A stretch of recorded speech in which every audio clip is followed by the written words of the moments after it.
I can hear you. You can hear me just fine? Yeah. Okay. I'll just go ahead and tell it to you. It's on the top of my mind anyway. I mean, something I'll never forget. You know, I'll carry it to my grave, you know. Well, you know, it's, I guess I'll start from when I left the house. Anyway, you know, it was in Longview, Texas. It was just outside between Longview and Kilgore, Texas. And, but anyway, I lived there and I was off that day. It was in the middle of summer, back middle of July. I just had a birthday and, got a new fishing rod and reel. So I wanted to try it out. And so I went down, it's off of 259, coming out of Longview, going towards Kilgore. We had to go up, and you had to turn around and come back towards Longview to hit the off-road, that goes towards the bridge that goes over the river. And so anyway, of course, this was right at dawn. You know, the sun wasn't completely up yet. Mm-hmm. It was still, it wasn't over the horizon quite yet. If you can imagine that. Yeah. And so, you know, it was still kind of dark, but it was light and dark. You know, it was making that transition. But anyway, I drove a pickup and I drove up. And of course, naturally, I grabbed my fishing gear, tackle box, and my fishing rod. And then I proceed. And if you picture a road and then it kind of goes up a little bit and then it kind of slants down to the river, and it's kind of a sandy bottom. It's got a sandy bank to it. And anyway, but anyway, that when I came up over, I noticed the figure squatted down by the river. So I proceeded forward until I noticed that, hey, this wasn't a person. This was something else. So I stopped, you know, I stopped and I set my fishing gear down and I kind of stayed still, kind of stayed quiet. Didn't want to disturb whatever it was at the time because I didn't know. And I mean, at first I thought it was a homeless person, you know, down by the river, you know. But anyway, you know, but it never looked back at me, and I never got to see its face because it kept looking forward and kind of facing, looking down at the river, like he was waiting on a fish or something, and his hands were on his,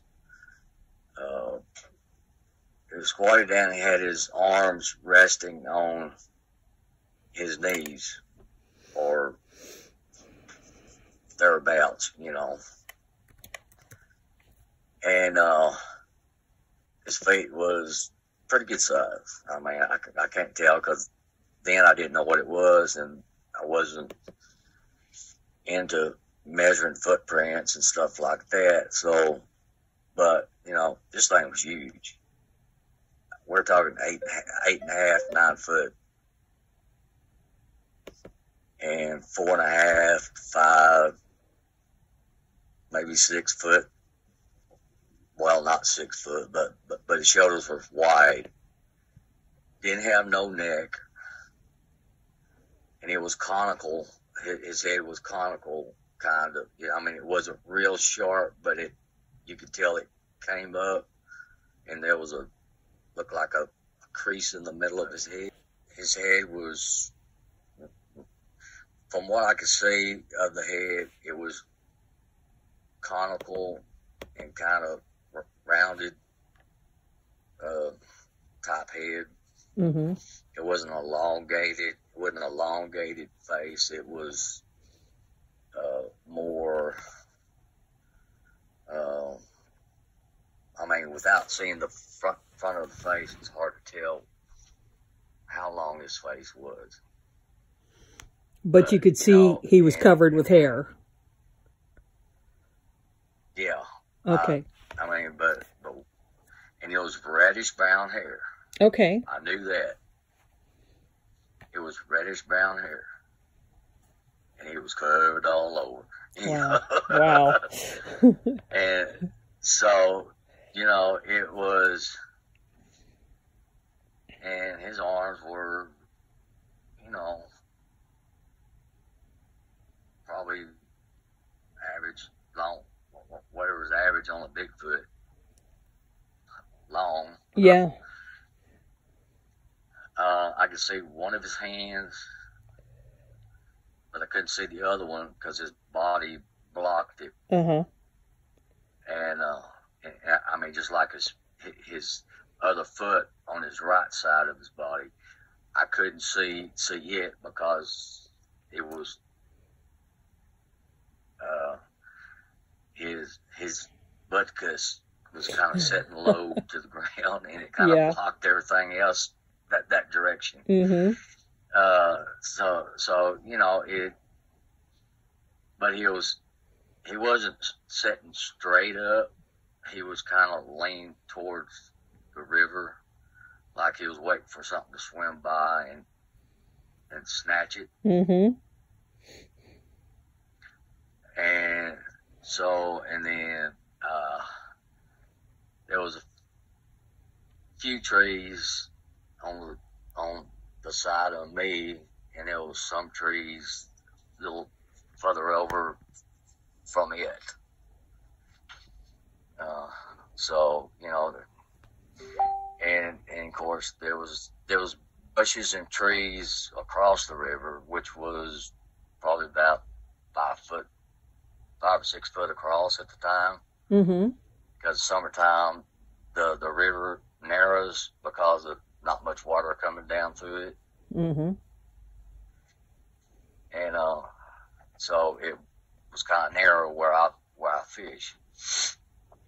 So, it and like I said, it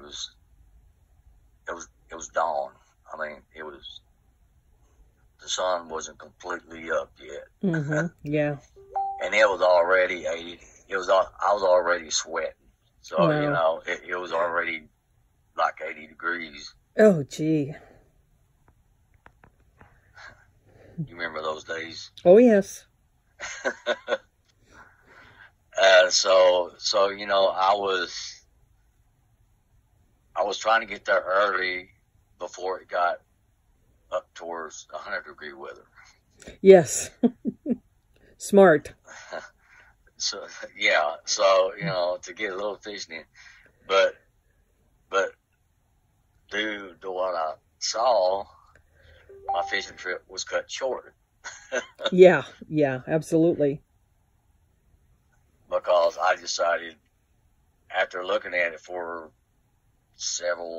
probably 7 to 8 minutes, or maybe 10 minutes, I decided it was time, because I started getting sick.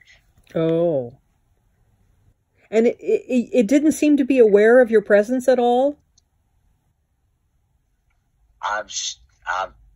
No, it just stood still, like he was trying to, he was in a stealth mode. Right.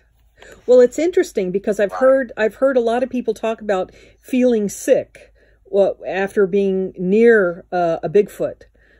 They describe symptoms like nauseated and headaches and sort of like a hangover.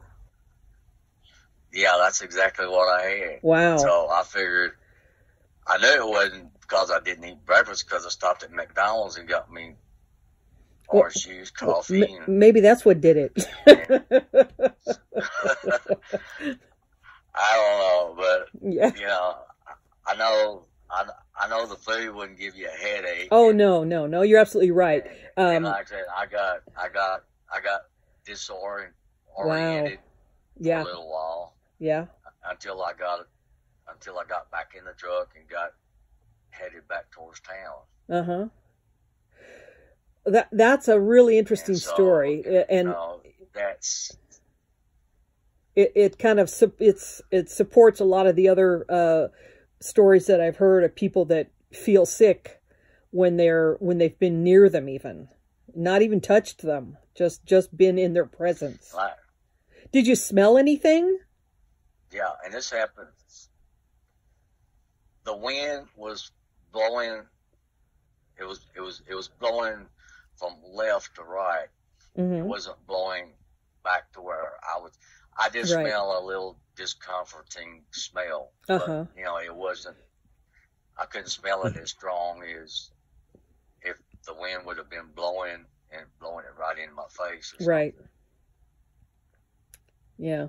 But yeah, I could smell what people describe as like sewer or like wet dog and garbage and all those kinds of things I've heard. Dead animal and stuff. Yes. Dead fish and stuff like that. Yeah, pretty horrible. How did you sneak out of there? I mean, I would have been petrified. I just slowly picked up my fishing gear, my rod, I had 2 rods and reels, and I picked up my tackle box. I just backed out of there real slow. Wow. Put it back in my truck, and then I didn't even look back, and I just, first time seeing it, and of course, naturally, The Legend of Boggy Creek premiered in October of that year. Mm-hmm. So it was after your experience. Yeah, it was after my experience. Yeah. Okay, that's interesting. Because a lot of people say, mass hysteria, this movie comes out and all of a sudden everybody sees it. Well, you saw it before the movie, so that's interesting, Steve. Yeah. Well, and if you look at the map from Falk, Arkansas, down the border of Texas and Louisiana, and that's kind of where Longview is. It's kind of 60 miles from Shreveport. Mm-hmm. And there's that right there. And it goes from I think it's the Sulphur River,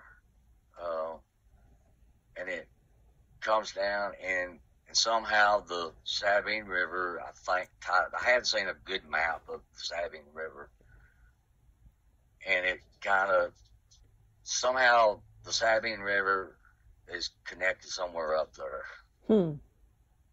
Yeah.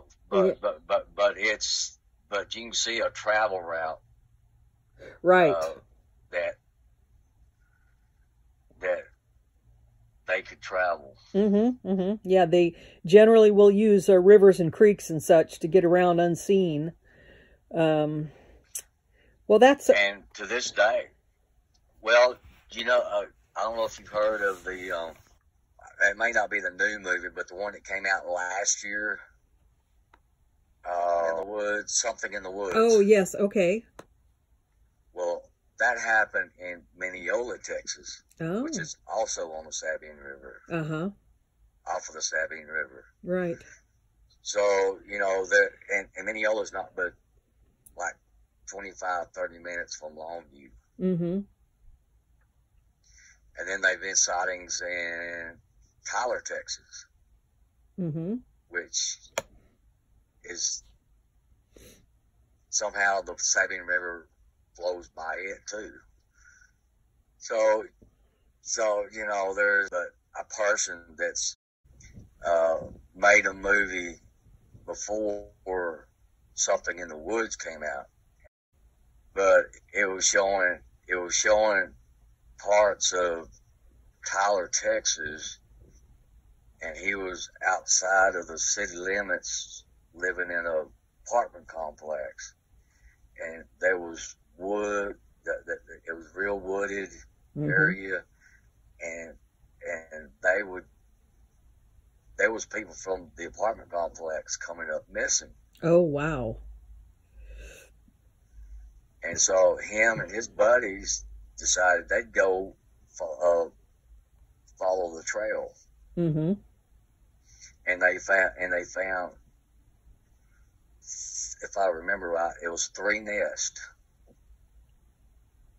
that was, made for housing, right, bedding, or whatever you want to call it. Yeah, bedding. So, yeah.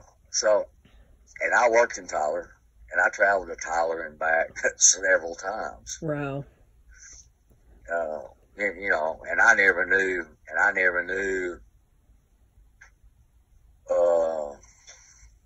well, of course not, naturally everybody didn't know nothing about Bigfoots until the Patterson and Gimlin yes aired TV.